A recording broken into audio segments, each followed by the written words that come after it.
Yes, guys, welcome back to the instant reaction. Arsenal 1, Brighton 1 at the Emirates Stadium. There is one place to start. I'll have my rant first. That game was completely ruined by a referee. Now, we'll discuss the incidents or whatever, but I'm just going to say this outright.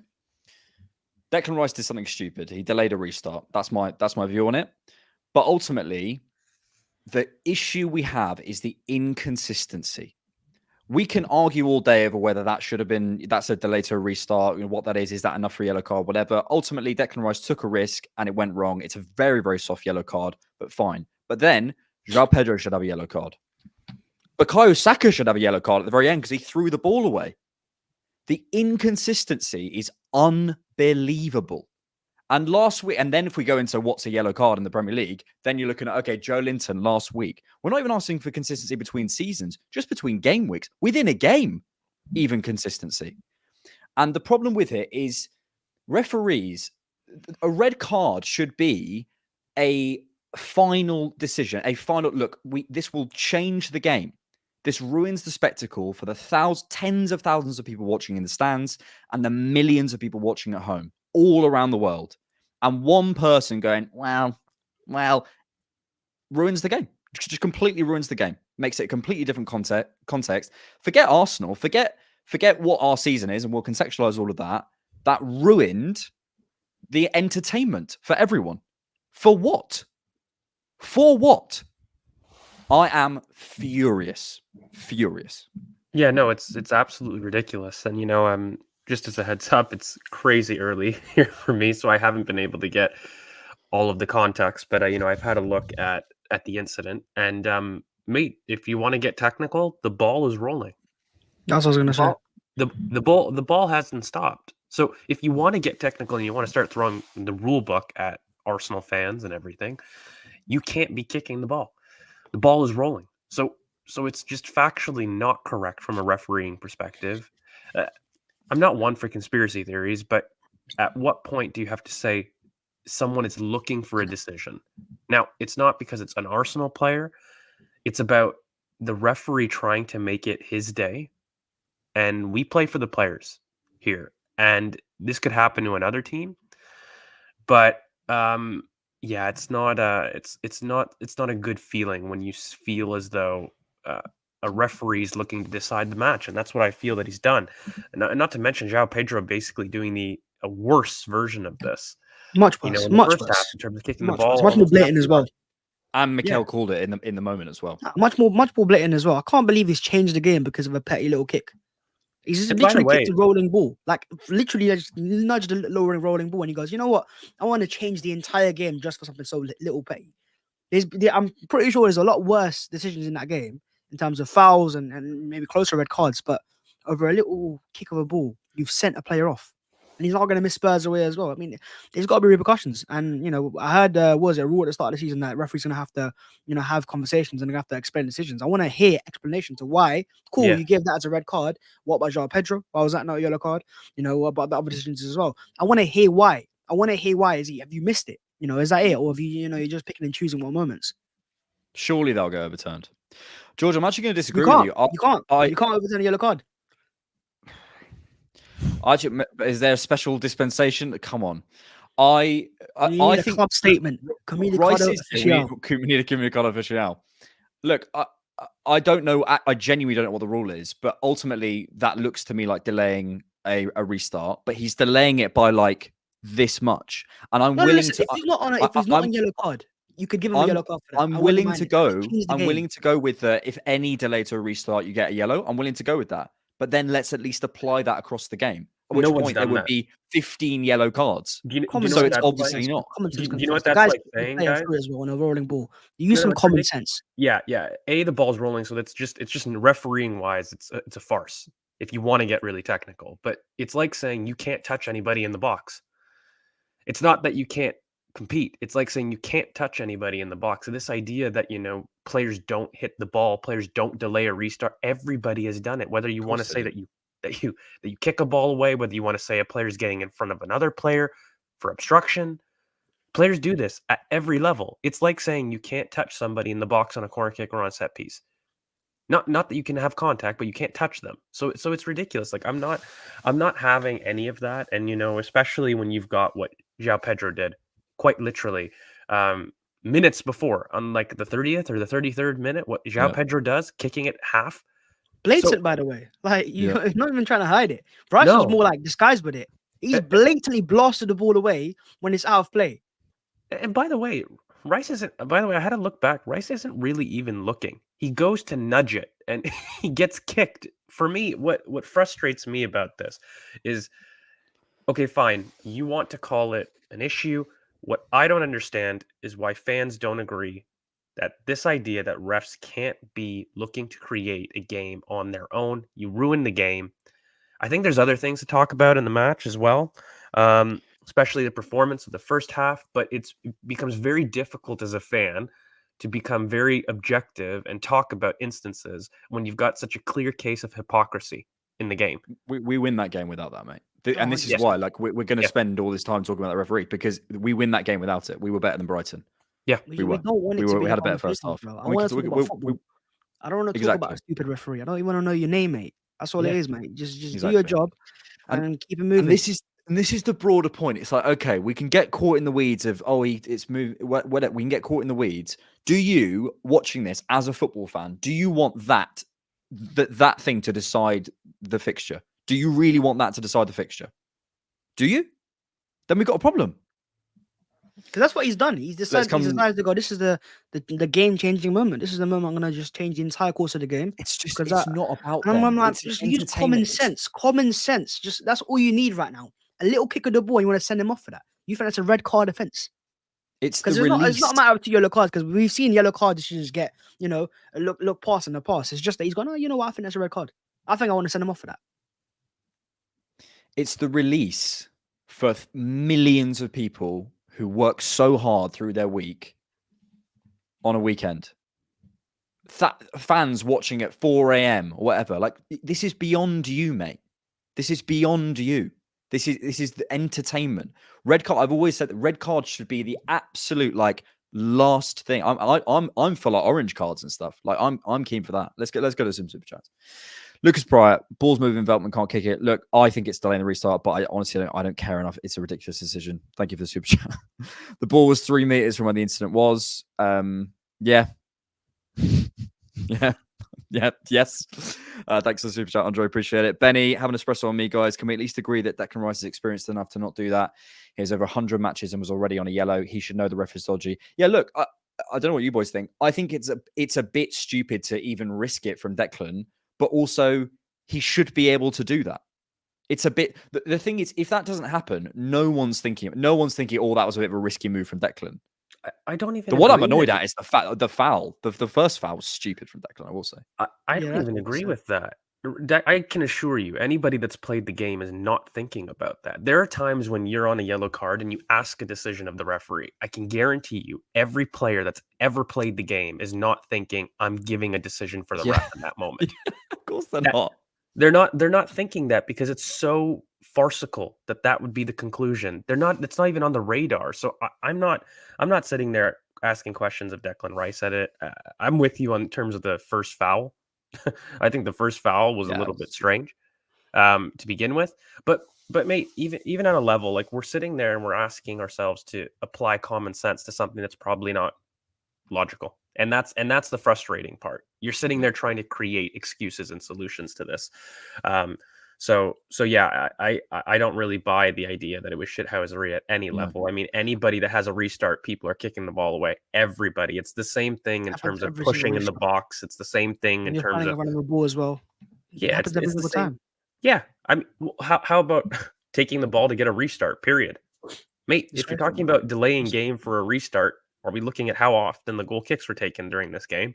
If we're really going to get granular at that level, and you're really going to give me that, then get granular. Like, that's part of the problem. When you make decisions like this, then you need to carry your logic throughout the entirety of the match, and that's when it falls apart. So yeah, it's really frustrating. It's really frustrating. And I mean, I can't be the only one who was assuming that was for Veltman.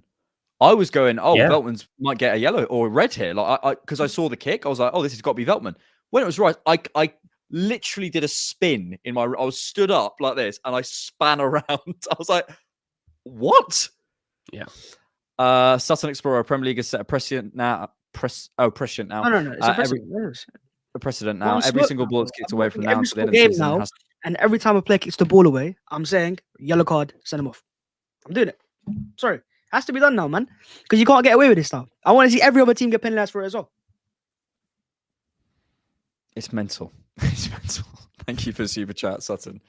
Ivan Smith, one of the worst refereeing performances in Premier League history. No consistency, blatant bias, and VAR couldn't do anything to stop it. And that's I think the VAR rule should be changed for the second yellow. I also don't think he had a good performance just overall. The referee, I thought he let the game, especially towards the beginning, end of the first half. There was a moment where Saka goes down, and we actually went off to boos in the first half, even though we were winning, because the referee was having a poor match already. They were already booing the ref in the first half. Horrendous performance. We'll just get through the super chats and then we'll move on to sort of as much of the game as we can cover. Andy Townsend in comms here, and I was siding with the referee was so pathetic. It's like they're given a directive to protect referees. Someone watching from Australia again. I just think of all those people who've had their weekend ruined over nothing. Stupid times. Nothing. So stupid. Rice was dumb. He knows he's on a yellow. Look, you could again. We've said it. You could argue that, but I think there's a bigger conversation to be had here. To be honest. Elijah again, woke up at 5 a.m. my time to watch us lose to the ref, and this is what it is. We forget it's entertainment. Football is entertainment. Rules are there to support the entertainment, not take away from it. It's so stupid. Just do two of these last two. Coach Lance, thank you for your super chat, mate. How does Rice get yellow? But in the first half, the Brighton player kicks it back to Brighton, doesn't get a card, make sense. Exactly. Yeah, this is the João Pedro incident. And also Arteta, as we said earlier, flags it. And finally, Ian, Arsenal, the first club who had a player receive a yellow card for delaying the restart. Saka literally volleyed the ball away at the end. Did he get booked for that? Diff bet good and great team. What? Different. Yeah, I'm not too sure. I'm sorry, mate. Sorry, but yeah. Maybe so. Right. Let's actually talk about the game a little bit, shall we? As much as we can. George, unfortunately hasn't had a chance to watch it, so we'll sort of go through this a little bit. Well, I was going to ask you guys a quick question on the first half, right? So you're going through. I've obviously seen the goal. What did you guys make of the first half in terms of the ability for us to create in the middle of the park, especially because I feel like this Brighton side are a lot more direct. Obviously, we're going to see this as they go more towards 10 men, but generally as a coach, they've been a more direct team, less pressy. Did you guys feel that Brighton showed a difference, or did you feel that there was a little bit of still Robert De Zerbi isms about it, in which they were quite high on the press, meeting us high, and making it difficult for us to enter the middle of the park? Go on, Bhavs. I wouldn't say it was De Zerbi, to be fair. I didn't see that level of performance. I saw a different Brighton for sure. A lot more reactive at times, trying to capitalize on Arsenal mistakes instead. And to be fair, we started the game pretty nicely. A lot of pressure, a lot of good pressing and stuff in the first 20 minutes. I think it was after Milner got taken off that the game changed. But we had some good chances, man. And also, to then kind of struggle a little bit towards the end of the second half, and then Saka provided a moment of brilliance and Havertz with a fantastic finish. It was nice, it wasn't a special first half, but it was enough to take the lead. We were the better side, and we had better chances as well. But yeah, in terms of Brighton themselves, one thing I noticed is they were shooting from anywhere. Anywhere, especially in the second half, literally shot from anywhere, and then they had a couple of deflected shots that nearly led to a goal as well. So yeah, I think it was a different performance, and they're a tricky side. So taking a point against them now with 10 men, it's not the worst result ever, and every point matters, man. End of the last season, we missed out on the title with 1 point. So if we don't get that point today, and we come to the end of the season, it could be vital. Yeah, another shame of this is actually a really good Arsenal performance is going to be overshadowed. I'd be interested in what you think on the. I would. I thought we had a really good performance in the first half. I thought that if I actually was almost asking us to give them the ball a bit more because they had absolutely nothing for us in the press. I don't think they got out against us once, which is really not a Brighton. I expect Brighton to get out against us a few times. Obviously, sort of the De Zerbi style of play and stuff. But I think they were more direct. I thought we were doing really well to stop them getting to the second line. Gabriel stepping forward, Partey stepping forward. They had absolutely no rhythm. Couple of moments where Trossard there was a great switch out from White to Trossard, and that probably should have ended in a goal. Martin Odegaard probably should have scored. I thought we were great. I genuinely thought we were great. I thought the build up was nice. Probably towards the end of the first half, I felt we were underloaded in the middle, and I think it was because we were pulling Timber back out to try and basically to pull one of their wingers. I think I can't remember who's number 20 or whatever it was. One of their wingers on the right hand side. I can't remember his name. On the right hand side. Minte. I think we're trying to pull Minte out. Didn't quite work. And Erdegaard was staying on the last line, I think. And that's the number 20 that I think they're trying to keep. And that wasn't quite working. And I was hoping we'd go over the top a little bit more. But other than that, really no complaints. Really no complaints. All fine. And Kai Havertz, unbelievable finish. It's a proper centre forward striker's goal, that. Saka with his body usage is unbelievable. Yeah, that's a crazy assist for me from Saka. Yeah. He's really putting his body on the line to get there. Kai does really well in terms of going through on goal, but it's a 1v1, right, against the keeper in space, and he does have to chip him. He's got the perfect pass, and I'm looking at Saka and I'm saying, wow, mate, like, you're putting your body on the line for that assist. Like, that's some serious guts to do that.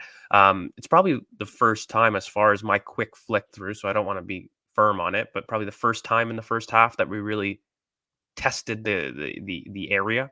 I think one thing is, I wanted to ask you guys, what did you feel about the momentum shift with Odegaard? Did that play a role at all in our ability to kind of close out this match and carry through a more threatening chance? Do you feel that Odegaard had a good game in the first half, or that once we took him off, we lost momentum at all in an attacking sense? I think something will be made of the injury, but I honestly, I think for me, Odegaard wasn't as influential because he was remaining on the last line. Why he wasn't dropping out the block particularly, but I think that was to keep. Sorry, I don't know Brighton's players' names, but he's number 20. I think it was to keep him inside and to sort of keep that pass and that lane open from Partey to Saka. Saka had Hinchelwood. I don't know any of these guys' names. The left back on absolute toast for the whole of the first half. And yeah, Odegaard wasn't the most influential, but I think he played a more systemic role.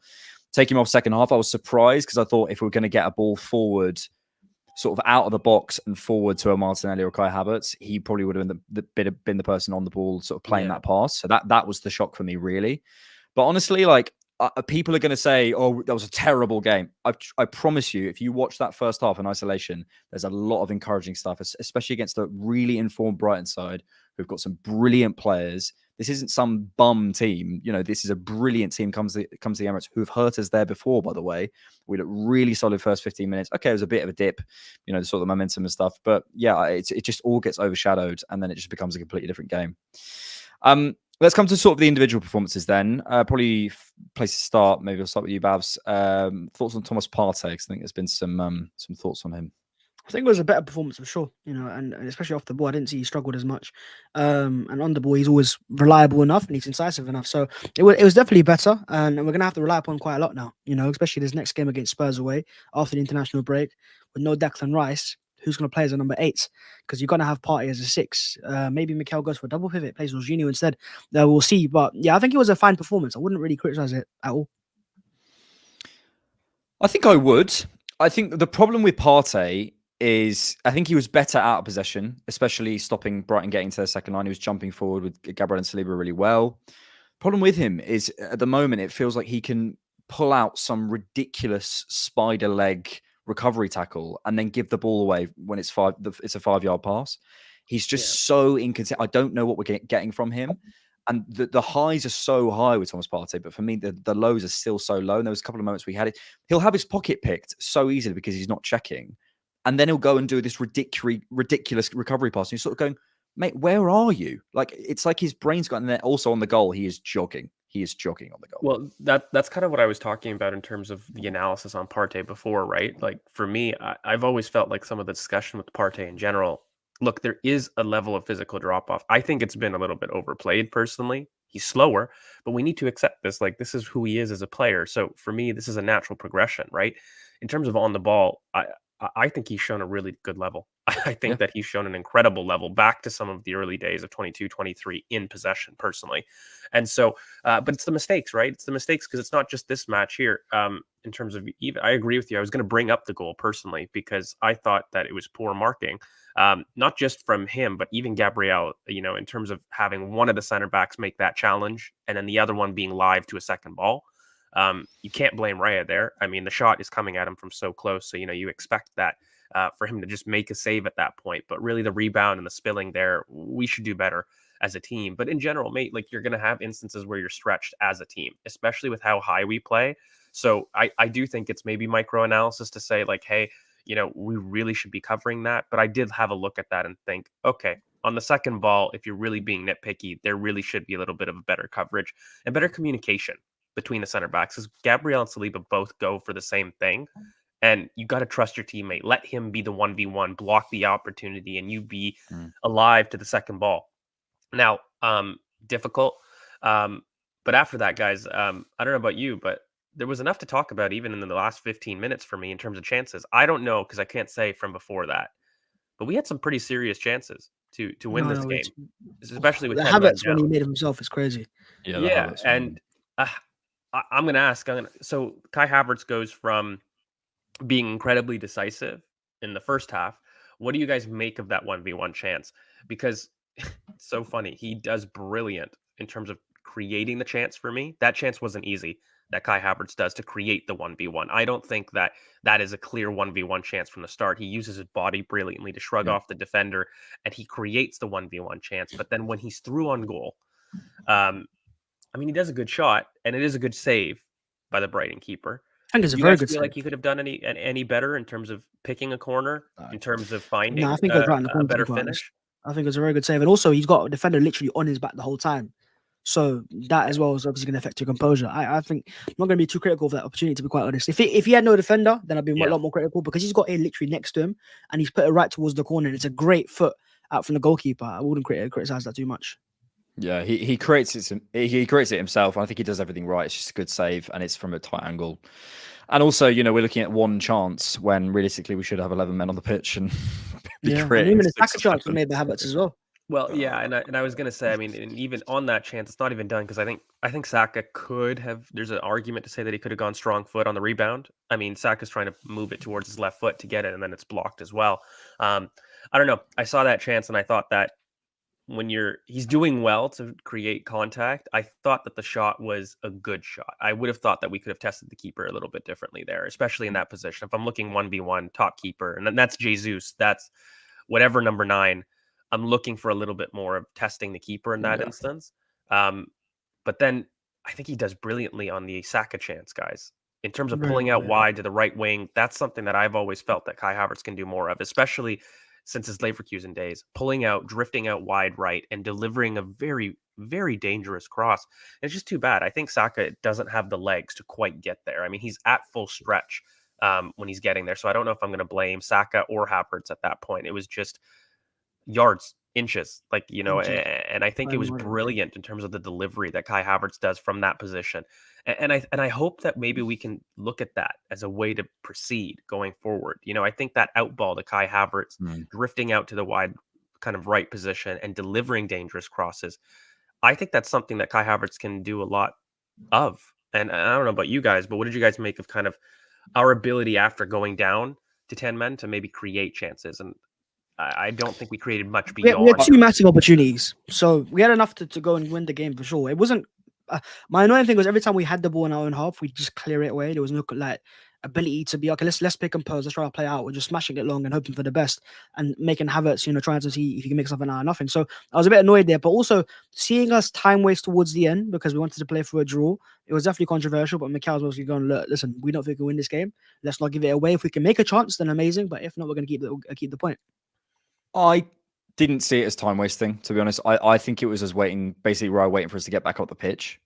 I think we were trying to go long, and that's basically what we were waiting to do. And then we're getting into positions and stuff. I think we basically felt we couldn't play out, so we had to basically go long, and we need to obviously commit some bodies forward. So that's what I saw it as personally.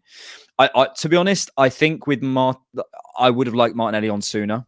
Maybe not straight away after the red card, but sort of 5-10 minutes after the red card. Personally, I was pretty shocked that we waited till 72, 73 minutes. I thought we could have come on sooner. Maybe let's come to one more individual performance before we go to super chats and close up. Trossard obviously came with Martinelli. It's difficult because I think a lot of the plan was to get it to Saka out on the right hand side, and I try and isolate him 1v1. I think that really worked in the first half. There was people. So I think what happens with Trossard and Martinelli, whoever starts feels like they get it in the neck, and then whoever comes on is the savior. And it's like, it's not. I don't think that's fair. But Bhavs, what did you make of Trossard's performance? Yeah, it was nothing special, to be quite honest. But he wasn't being played into the game. He Yeah. wasn't getting pass after pass and getting a chance after chance either. So I can't really blame him too much. We obviously had a clear plan, as you said, to favour Bukayo Saka's side, and it was working for us.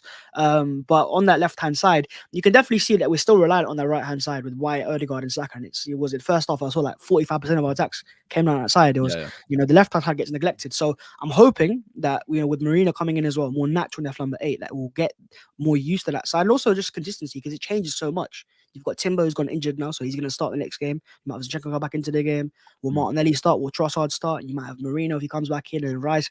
There's too much changes. Whereas on the right-hand side, when you got for 20, 30, 40 games together, you're just going to have that natural chemistry and know where everyone's going to be. So I'm not going to be too critical of Trossard's performance. I think it was all right, because he wasn't given much to work with. Yeah, no, I agree. And maybe one more player actually before we sort of come to it, and we don't want to spend too much time on this. But I think there is a growing conversation around Declan Rice. I think there is something to be said in terms of another performance where, let's forget the red card and sort of that incident, but sort of 60 minutes and prior, there is an effectiveness issue. I don't know how much he's affecting games. It's something I need to think about and sort of have a chat about. I think Marino will change that. I think, Marino, we're signing him for a reason. And I think part of that is to push Declan Rice further back. Yeah. I think some of the duel winning issues, I think Rice is a special duel winner, but it's often when he's facing you up. When you have to run towards Declan Rice, he's a wall. You can't get through him. But sometimes when he's running at you from behind, you can get past him. I'm not saying all the time. He's still brilliant. But there's a gap there when you can get past him. I think sometimes when he's working backwards or running over his shoulder, I do wonder if that's the best position to put him in from a defensive perspective. But yeah, George, I know you obviously haven't seen that, but sort of overall on Rice and Marino and sort of how you think that all fit together. I think it's about what you want Declan Rice and what you want Mikel Merino to do. Very simply, especially from our rewatch. I mean, do you want Mikel Merino being the high touch player, or would you like Declan Rice being the high touch player? And and who's more effective in those low touch positions? So I think it's really clear what we're doing with Merino, what the plan is with Merino, and I'm not a fan of Declan Rice in the 8. I've said it a lot.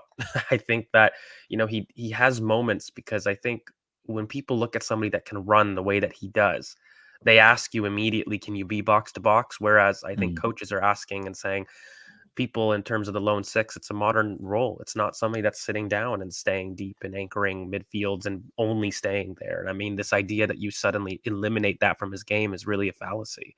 So I think that's partly of what we're looking at. And we do have to look at how we end up managing Thomas Partey, Declan Rice, Marino, and Jorginho. Like that quartet in terms of who's high, who's low, is going to be a difference. And, I think you made a point, Alex, earlier in the stream about Martin Odegaard being on the last line. Does Mikel Merino want to do that, especially in terms of the out ball and in terms of what that means from a ball progression standpoint? Yeah. And forcing Martin Odegaard deeper, more consistently, like that's the plan. So I can't. And Havertz over to the right as well. And Havertz over to the right, which is something that I've been calling for a while. There's a plan there. Yeah. There's almost as if there's a plan. There's two almost people of the same frame doing the same thing. You've got two people able to pull out wide, right? And in essence, allow the wingers to come inside a bit more. So instead of last season where I felt like Martinelli and Bukayo Saka were the two teams that were tasked with spreading the width, you've almost got midfielders arriving from central areas too wide to create the width. So that could be something that we can work discussing. But I mean, it's really difficult to maintain, and I'll maintain you're being a fan and you're trying to be objective here, but it's very difficult not to go back to those flashpoints. Yeah, for sure. Let's come to these super chats. Peter Hallery, thank you so much for the super chat. I really appreciate it. Destructor, in other news, Partey was immense. I think we discussed Partey a little bit before. Thank you so much for the super chat. Much appreciated. Josh Miller, if that ref asked me to hold the elevator, I'd smash the closed door button. Yeah, so would I. Yeah, no chance. By the way, Chris Kavanagh. I love that Mourinho moment from the Europa League. I love the wholesome reaction to some of these comments. I mean, I think you guys are being so nice. That's a very different reaction. Yeah. I wouldn't shake his hand. I'll do so that. English. Showing, yeah, give him one of those. English refs should be banned. Chris K for real. Yeah, there's a whole Manchester thing, isn't there, with the referees? Interesting. Oh, Manchester. Oh, Manchester. Maybe he was up late getting his Oasis Mane. tickets. Who knows? In spirit of not losing in my mind, I'd like to put in that Havertz had a game-deciding goal. George was critical of this, but Havertz took charge. Yeah, Havertz had a great game. I think Very good game. Very eventful as well. The touch as well for the Chance he made. For the chance he made was really, really nice. Outrageous. Really, really nice. Found some cash. Thank you so much, mate. Appreciate it. And some cash for us. Am I right? City have ruined the league. Drop points. That's dad joke. Sorry. City have ruined the league. Drop points third game. I already feel like it's over. Yeah, I want to come to kind of how we contextualize this in just a second as our kind of closing thoughts. So we'll come back to that in just a second, mate. Thank you for the super chat. Russell's heart in a cage. I was at the game today for my first game at the Emirates for almost 10 years. Oh mate, wow. I'm gutted for all the fans and players there today. And this is the point we made. It's entertainment, it's stories, it's families, it's people coming together and supporting a team because that's what they want to do with their spare time. And it's so annoying that these games. To be fair, I think the refereeing standards have actually improved. We're having less of these types of conversations than we were maybe in 2020, 2021, but we're still having them, and that's the shame. Yeah. I mean, guys have woken up at 5 a.m., 4 a.m. across the world. Ben N. Waking up at 4 a.m. to watch crazy like this is just not fun. Yeah, and that's really the point. How do we contextualize this then? 1-1. Look, we haven't actually discussed really, how this all fits in and the international break and whatever. Let's leave that. You guys can talk about all that on the main podcast on Monday, which I'm not at. And I'm not ill. I'm fine. I'm just away. He's ill. Don't know why George. No. I will address it. Look, what it is like when you're going and you're trying to podcast right now, and in the moment, like Alex obviously told me why he was missing, but you're sitting there, you're trying to find the reason, and I'm like, I can't, and I'm just gonna say that he's sick. just say something. Just say something. It's fine. I've got water, I guess. Yeah. How do we? I'll come back to you, George. How do we contextualize this? Because this is like it's a tricky one. It's a really tricky one. We're so early in the season.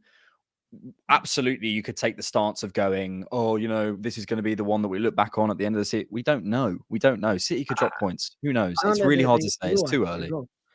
Yeah, 100%. I do think it was a point game, personally speaking, with the circumstances. A red card for most of the second half. If it was in the last 10 minutes, I'm definitely still annoyed at how we conceded that goal. I think Gabriel can do a lot better as well.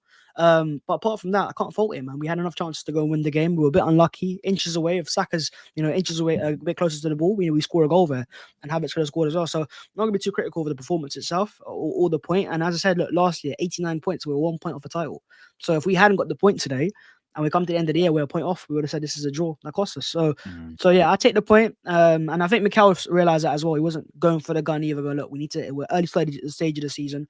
We're in a red card, difficult situation. Let's get the point. And then, we've got massive games against Spurs away and City away. So I'm more annoyed at the fact that Rice is not going to be available for that than anything else. So hopefully if we can overturn it, we will, but I don't think you can with yellow cards. No, I don't know. I'm not going to sit there and play that game in terms of points in what's effectively the third game of the season. I think that right now what you're looking at is this demand, though, is going to be the case after every game.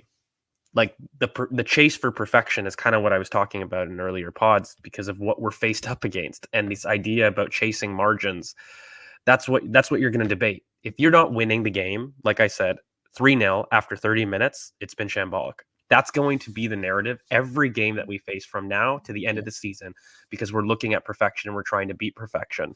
I think from this perspective, when you look back on, at least with the Fulham games, the Aston Villa games, the West Ham games, I thought that there was a specific tactical issue. Here, it was a refereeing decision. Yeah. You find it out of your hands. I mean, I find when you find games like that, it's rare that you go back and say, could we have done X, Y, and Z different when you've got such an illogical thing that's out of your hands? Yeah. I'd be looking towards tactical issues or Mikel not doing something in terms of a sub, something like that, right? Those are the games that you go back and you say, can we change and can we flip scores? Not something like this. Yeah, these are the games that you don't. Someone's just put in the chat and said this would be incomplete without the field tilt. And it's one of those days, lads. We even lost on field tilt. So that's because of the red card. Like red card tax massively. It doesn't really count. Do you know what I mean? Doesn't matter, Bhavs. It's unacceptable. This is the really unacceptable thing that's happened today. Absolutely. Performance. Finally, just to close us off, because I couldn't believe this. When we are all as a unit in agreement with Piers Morgan, that's when you know That's when you know something has gone very, very wrong. George and I are about to record a scouted episode on Raheem Sterling, which we'll come to, and we'll discuss the deal and sort of stuff in the YouTube side of things. But you can also go on the Patreon and YouTube member side of things to watch the clips.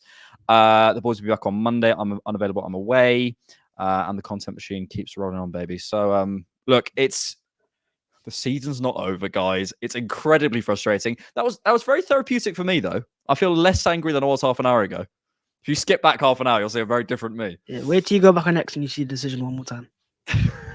Yeah, look, no, you know what? At the end of the day, I really think that there's so much to play for at this point that this is not something that you gotta look at. But I do think that this is going to be the discourse. I'm warning you. And if you're really going to be fair, you're looking at these first 10 games. And the one thing that I do agree with everybody, because we said it at the beginning of the season, is we're looking at our record here, and if we can maximize points, and we make up points elsewhere in these first 10 games, then that's really what you're after. You're looking at maximizing this run of fixtures, because this is where we will, in my opinion, have a question about the league, at least, because it's our most difficult run of fixtures across the season. So really unfortunate to have that taken away from you. That's the part of cheating that you feel as a fan. And that's maybe where I'm at. I don't want to speak for anyone else, but when you have a game decided by something that's not in your control, I can get mad at Mikel or the team about tactics, but I do feel this is one of those things where I'm sitting here talking about something that I shouldn't. And that's what gets me angry more